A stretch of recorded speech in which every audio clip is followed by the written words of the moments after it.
नमस्कार दोस्तों, स्वागत है आप सभी का कलाम परिवार में। और दोस्तों, हम बात करेंगे कंप्यूटर अनुदेशक भर्ती 2026 को लेकर के। मोस्ट ऑफ स्टूडेंट का ये क्वेश्चन है कि कब तक नोटिफिकेशन देखने को मिलेगा। तो नोटिफिकेशन आपके मई के 3rd या 4th जो वीक है उसके अंतर्गत आपको नोटिफिकेशन देखने को मिल जाएगा। और क्योंकि अब परीक्षा के लिए समय भी कम बचा है, तो बेसिकली थोड़ा बहुत प्रिपरेशन के लिए टाइम भी मिलना चाहिए। और वैसे अगर देखा जाए तो एग्जाम डेट तो काफी समय से रिलीज की जा चुकी है, तो आप सभी लोग हैं वो अपनी तैयारी बहुत ही बेहतर तरीके से कर रहे होंगे। ये सेशन बेसिकली उन स्टूडेंट्स के लिए है जो इस बार नए रूप से इस वैकेंसी के अंतर्गत जुड़ना चाहते हैं। तो चलिए शुरू करते हैं। एक कंप्लीट पूरी की पूरी जानकारी हम लेंगे इस सेशन के माध्यम से।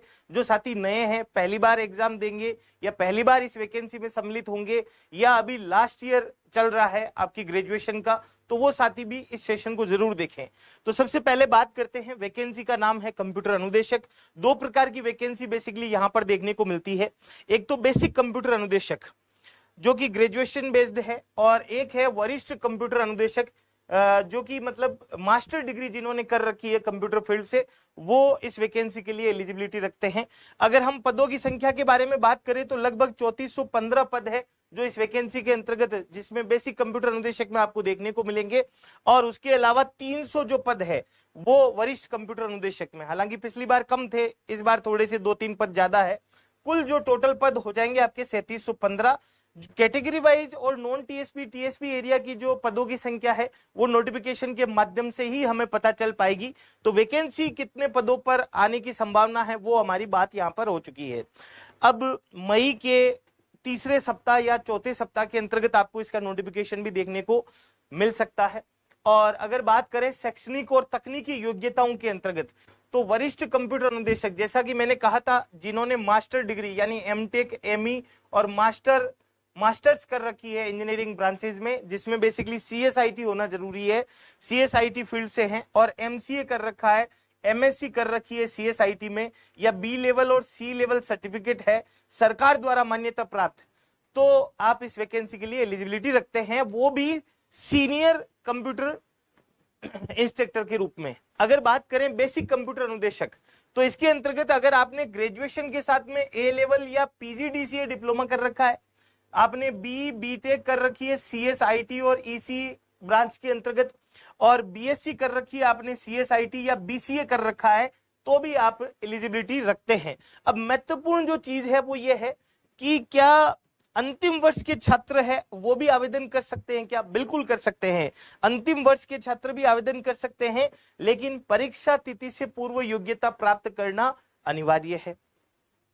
तो परीक्षा तिथि का मतलब है 22 अगस्त।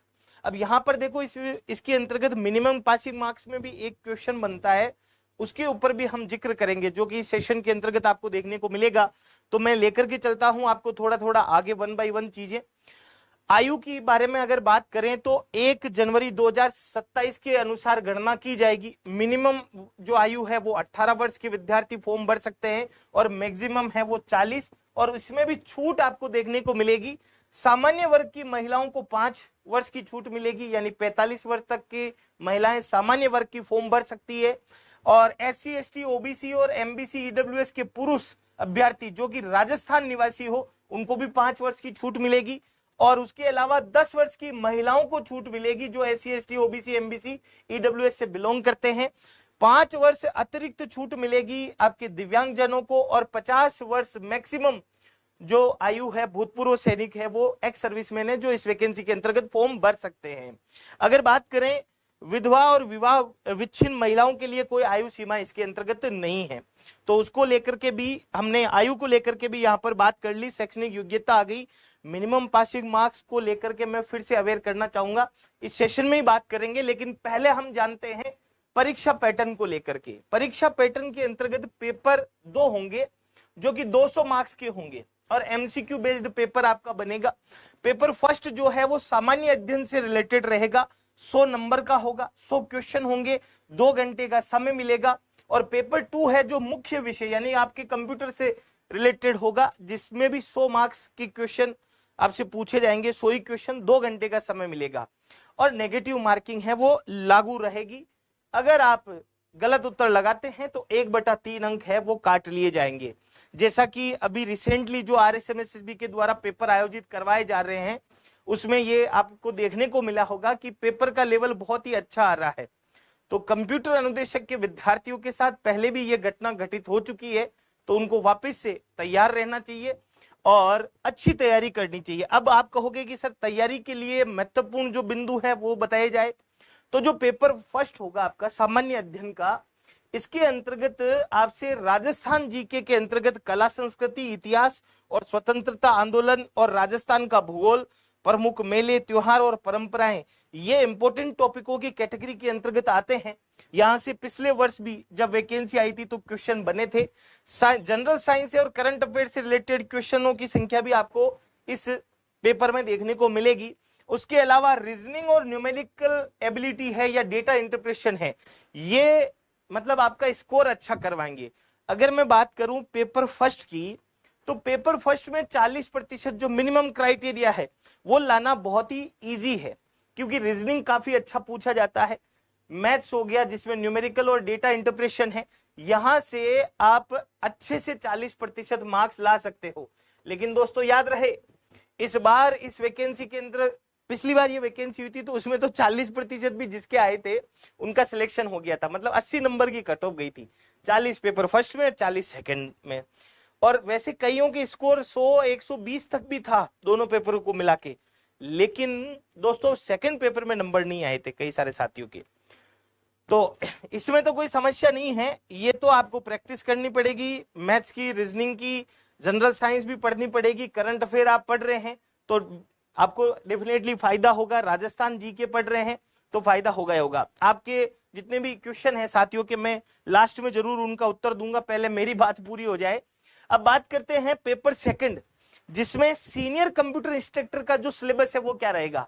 सीनियर का अब आपके मास्टर डिग्री एलिजिबिलिटी रखी है तो पेपर का लेवल अच्छा आएगा, जिसमें प्रोग्रामिंग और एडवांस टेक्नोलॉजी से रिलेटेड आपसे C++, Java, Python, .NET, artificial intelligence, machine learning और ब्लॉकचेन से रिलेटेड क्वेश्चन अच्छे खासे बनेंगे।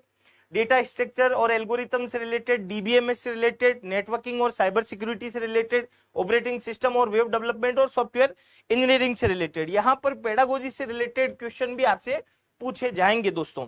ये तो सीनियर कंप्यूटर इंस्ट्रक्टर का है। अब बेसिक कंप्यूटर इंस्ट्रक्टर में आपके बेसिक लेवल के क्वेश्चन बनेंगे, लेकिन ये नहीं है कि इजी बनेंगे, यहाँ पर भी पिछली बार 40 नंबर लाने में प्रॉब्लम हो गई थी। अब देखो फंडामेंटल और आपके फंडामेंटल्स और MS ऑफिस से रिलेटेड क्वेश्चन बनेंगे। अगर हम देखें ना पूरी चीजें बेसिक कंप्यूटर अनुदेशक की पिछले पेपर को, तो 40 क्वेश्चन ऐसे थे इजी लेवल के, जिसमें अगर छोटी मोटी गलती नहीं होती तो कई सारे ऐसे साथी पास हो जाते उस एग्जाम में जिनके 39, 38 या 39 पॉइंट समथिंग या नेगेटिव मार्किंग की वजह से चपेट में आ गए। उसके अलावा अगर हम बात करें प्रोग्रामिंग का बेसिक आएगा यहाँ पर, C++, जावा, उप्स के कॉन्सेप्ट जो है, आपके क्लासेस वगैरह बहुत अच्छे क्वेश्चन बनते हैं यहाँ से। पाइथन और AI का बेसिक ज्ञान है वो भी पूछा जाएगा। डेटा स्ट्रक्चर में आपके ट्री, सर्चिंग, सॉर्टिंग, ये सारी चीजें, लिंक लिस्ट, स्टैक, ये सब चीजें पूछी जाएगी। ऑपरेटिंग सिस्टम और नेटवर्किंग से भी काफी अच्छे क्वेश्चन, DBMS से भी, और इंटरनेट और वेब टेक्नोलॉजी। अगर मैं बात करूं ये जो 6 सेक्शन है, ये अगर आपके अच्छे हो जाए तो डेफिनेटली आप इसमें 40% वाला जो सपना है वो तो पूरा कर सकते हो। लेकिन हमें यहाँ पर पहले टारगेट लेकर के चलना, अच्छे खासे नंबर आए। पेडागोजी से रिलेटेड भी क्वेश्चन यहाँ पर आपको देखने को मिलेंगे दोस्तों। अब देखो, अब है मुद्दे की बात, वो करते हैं। यहाँ पर जब ये पिछली बार वैकेंसी हुई थी तो उस टाइम नोटिफिकेशन के अंतर्गत ऐसा कहीं पर भी नहीं लिखा हुआ था कि आपको पेपर फर्स्ट और पेपर सेकंड में 40% मार्क्स लाना जरूरी होगा। बाद में परीक्षा होने के बाद नोटिफिकेशन आया कि पेपर फर्स्ट में भी इंडिविजुअल 40% मार्क्स लाने होंगे आपको, और पेपर सेकंड में भी 40% मार्क्स लाने होंगे। अब यहाँ पर एक सोचने वाला बिंदु और है कि थोड़े दिनों बाद ही RSMSSB के द्वारा ही एग्जाम लिया गया था, उसमें नोटिफिकेशन में ऐसा लिखा हुआ था कि आपको अलग अलग पेपर में 36% अंक लाने जरूरी है और कुल मिला के दोनों में 40% अंक लाने जरूरी है। अभी LDC में भी यही है कि अलग अलग पेपर में 36% अंक लाने हैं आपको, दोनों को मिला करके 40 लाने हैं। तो अगर ये चीज पिछली वैकेंसी कंप्यूटर अनुदेशक में होता कि दोनों पेपर में अलग अलग 36% अंक लाने जरूरी है, लेकिन दोनों को मिला के 40% अंक आने जरूरी है। तो अगर ये 36 वाला होता ना, तो जो 36 नंबर वाला, 37 नंबर वाला, 38 वाला, 39 वाला आज कंप्यूटर अनुदेशक की नौकरी कर रहे होते। लेकिन मैं आपको यही कहना चाहूंगा कि इस जो चीज को लेकर के हमें नोटिफिकेशन का इंतजार करना चाहिए। या तो ऐसा हो सकता है कि दोनों में ही अलग अलग 40% अंक लाने जरूरी हो, और या ऐसा हो सकता है कि दोनों में अलग अलग 36% अंक लाने जरूरी हो और दोनों को मिलाकर के 40% अंक लाने जरूरी हो। अगर ये 40% अंक नहीं आते हैं तो आप डिस्क्वालीफाई माने जाएंगे, और SC/ST वर्ग को यहाँ पर 5% की छूट है, यानी उनके लिए ये पैमाना 35% का है। अब यहाँ पर कई सारे साथी कहेंगे कि सर तैयारी के लिए हमें क्या करना चाहिए। देखो, पहले जो कोर्स सिलेबस है, कोर्स सिलेबस के लिए मैं इसलिए बोल रहा हूं कि पिछले पेपर में 40 ऐसे इजी क्वेश्चन थे, अगर बेसिक सिलेबस भी पूरा करते तो 40% अंक आ जाता। तो यहाँ पर जो सिलेबस और सब्जेक्ट को लेकर के फाउंडेशन के ऊपर हमें काम करना चाहिए। पेपर फर्स्ट है, वो तो जीके का पोर्शन है, वो अच्छा करना चाहिए, मैथ रीजनिंग की प्रैक्टिस करनी चाहिए, बेसिक फंडामेंटल और प्रोग्रामिंग कॉन्सेप्ट को मजबूत आपको करना चाहिए। बेसिक फंडामेंटल पर जोर देने की आवश्यकता है, और उसके अलावा टाइम और टॉपिक मैनेजमेंट भी आपको लेकर के चलना पड़ेगा, क्योंकि 100 क्वेश्चन आएंगे, 2 घंटे का समय मिलेगा। पहले पेपर के अंदर कैलकुलेशन ज्यादा रहेगी, दूसरे पेपर में भी रीजनिंग का मतलब 3-4 क्वेश्चन भी थे पिछली बार। अब इस बार क्या होता है देखते हैं। और साथ ही आप अगर मॉक टेस्ट की प्रैक्टिस करें तो 1/3 नेगेटिव मार्किंग अपने दिमाग में लेकर के चलें, क्योंकि पिछली बार कई सारे साथियों के नेगेटिव मार्किंग की वजह से 40% अंक नहीं बन पाए थे। तो इसके लिए हमें रेगुलर रिवीजन की आदत डालनी चाहिए और 1/3 नेगेटिव मार्किंग को लेकर के भी सोचना चाहिए। तो एक आपके पास में सुनहरा मौका है, राजस्थान के अंदर डिजिटल एजुकेशन को बढ़ावा देने का आपके पास में सुनहरा मौका है। तो इस मौके को भुनाइए और सीखते जाइए और बढ़ते जाइए आगे। और ये पूरी की पूरी जानकारी है वो आपको अच्छी लगी हो तो हमारे इस YouTube चैनल को सब्सक्राइब भी कीजिएगा, और किसी प्रकार का आपका प्रश्न है तो वो भी जरूर लिखिएगा। एग्जाम डेट चेंज हो सकती है क्या? देखो, एग्जाम डेट चेंज होती तो शायद RSMSHB के द्वारा नोटिफिकेशन जारी किया जाता, और हो भी सकता है कि जब इसका नोटिफिकेशन रिलीज हो तब उसमें आपको एग्जाम डेट चेंज देखने को मिले। लेकिन अभी तक की जो आपके ऑफिशियल नोटिफिकेशन है RSMSHB के खुद के, उसमें यही डेट है वो रखी गई है।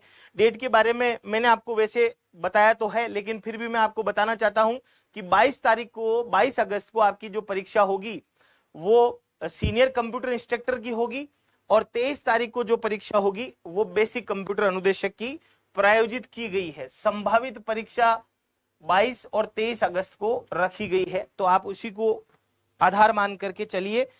एज के अंदर कोई बदलाव नहीं होगा। राजस्थान के अंदर एज है वो 18 से 40, ये फिक्स ट्रेंड है।